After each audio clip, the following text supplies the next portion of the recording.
सादा जूते, मामूली कीमत के कपड़े, कहा तो ये जाता है कि आपके बैरून मुल्क खुफिया अकाउंट हैं, बैरून मुल्क होटल हैं, वो सारी दौलत कहाँ है? वो मैंने सब डोनेट कर दी गवर्नमेंट ऑफ पाकिस्तान को।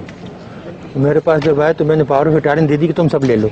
क्या ये ऐसे इल्ज़ामात हैं? झूठे पक्के अव्वल दर्जे के।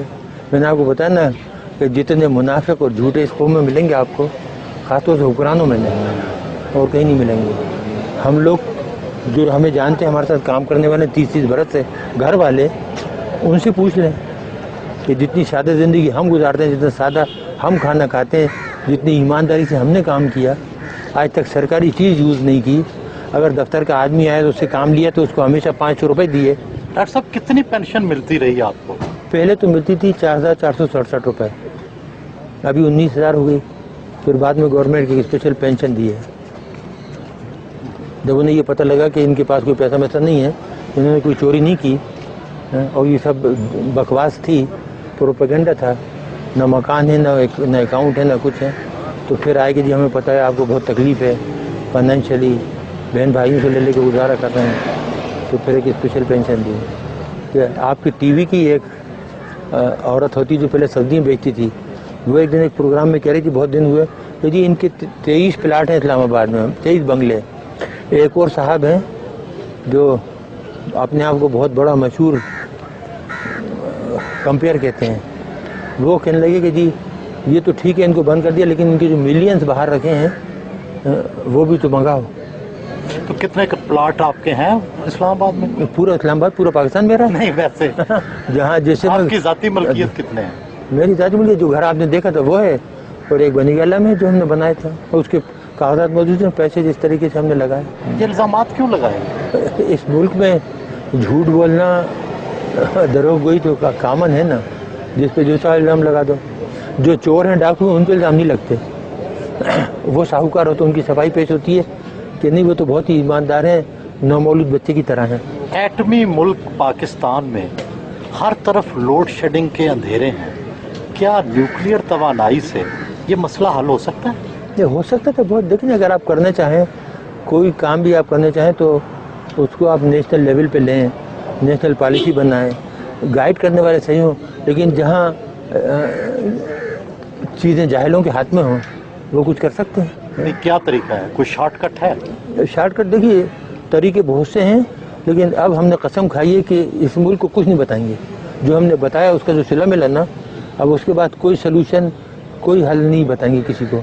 आप नाराज़ हैं लोगों से? ये लोगों से तो नाराज़ नहीं है, लेकिन एहसान फरामोश से तो नमक हरामों से नाराज़ है। आवाम से नाराज़ नहीं है, आवाम तो बेचारे बहुत मोहब्बत देते हैं। आपने खुद अभी मेरी बेगम को देखा, सीधी सारी बेचारी की नहीं जाती, कितनी गुस्से में आई वो, जिसके साथ ये हो कि 6.5 साल से बंद रखा है, बच्ची को नहीं आने देते, मिलने नहीं देते।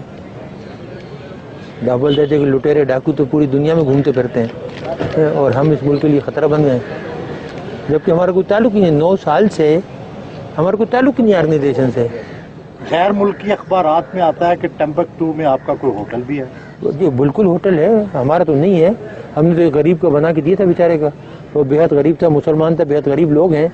हम सब ने मिल के 8-10 आदमियों ने चंदा करके, तो तकरीबन $50,000 थे, उसको वहाँ उसने जगह ली थी और उसको उसने बनाया। अगर हमारा तो हमारे पास वहाँ से पैसे आते कि नहीं आते, और हमें वहाँ बनाने की ज़रूरत पड़ी थी।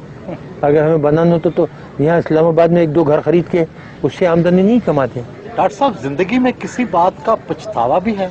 इस कौम के लिए काम करने का। हाँ, वो ये होता है, कभी कभी आदमी सोचता है ना कि कोई और काम करता, तालीम की तरफ ध्यान देता बजाय ये काम करने के ना, एजुकेशन की तरफ प्रोफेसर बन जाता। मेरे पास बहुत पेशकशें थी, लेकिन एकदम ये जब हिंदुस्तान ने धमाके किया तो 74 का, तो फिर मैंने देखा कि पाकिस्तान का जो वजूद है ख़तरे में पड़ गया है, तो इसलिए वो काम छोड़ के तो इधर आ गया। हमारी नेशन है कि जो हम अपने लोग पकड़ पकड़ के एक साबका डिक्टेटर के दौर के अंदर हम उनके हवाले करते रहे, ये है अहमियत। फिर लोग कहते हैं कि जी पाकिस्तानी क्यों अपनी जो नेशनलिज्म है इसमें उस तरह बिलीव नहीं रखते जिस तरह के बाकी मुल्क रखते हैं। तो नेचुरल है, नहीं रखेंगे। ایک تو یہاں پہ ملٹی ڈائریکشنل قومیں آباد ہیں، پھر قوموں کے ساتھ لسانیت کی بنیاد کے اوپر، مذہبی منافرت کی بنیاد کے اوپر، فرقہ واریت کی بنیاد کے اوپر ہم لوگ اتنے تقسیم ہیں کہ ہم ایز اے قوم نہیں ہیں۔ صرف ملی ترانے گانے سے، پاکستان کا جھنڈا لگا لینے سے، فوجی پریڈ کر لینے سے آپ عوام کے دل میں ملک کی محبت نہیں پیدا کر سکتے۔ ہاں، صرف اس خاص طبقے کے دل میں محبت پیدا کر سکتے ہیں جن کو آپ اس قوم کے ٹیکسز سے پیسے لے کے ان کو انسینٹیوز دیں، ان کو بھاری بھرکم تنخواہیں دیں، ان کو پلاٹس دیں، ان کو ٹھیکے دیں۔ اور یہ میں سنگل آؤٹ کسی ایک خاص طبقے کو نہیں کر رہا، ہمارے پولیٹیشنز، ہمارے ریاستی اداروں کے لوگ، سب کے سب لوگ اس حمام کے اندر ننگے ہیں۔ اب تو سوشل میڈیا کی برکت سے میرے نزدیک تو، اور ان لوگوں کے نزدیک سوشل میڈیا کی نحوست سے یہ سب کچھ عوام الناس کو پتہ چل چکا ہے۔ اگر اب بھی ہم نے ہوش کے ناخن نہ لیے تو ہم اپنے آنے والی نسلوں کو کوئی محفوظ ملک نہیں دے سکتے۔ اللہ کا شکر ہے کچھ عرصے سے پاکستان کی پالیسیز جو ہیں وہ بہتری کی طرف گامزن ہوئی ہیں۔ اس کا ثبوت پوری دنیا کے اندر ہمارے پرائم منسٹر صاحب چیخ چیخ کے تقریریں کر رہے ہیں، صحافیوں کے ساتھ گفتگو کر رہے ہیں کہ ہم ماضی میں جو کچھ کرتے رہے وہ غلط تھا۔ ساتھ وہ یہ بھی انصاف کر رہے ہیں کہ وہ ان لوگوں کو بھی کرٹیسائز کر رہے ہیں، ان طاقتوں کو جن کا اعلی کار ہم لوگ بنے، یعنی امریکہ اور یورپ، انہی کے کہنے پہ ہم سب کچھ کرتے رہے۔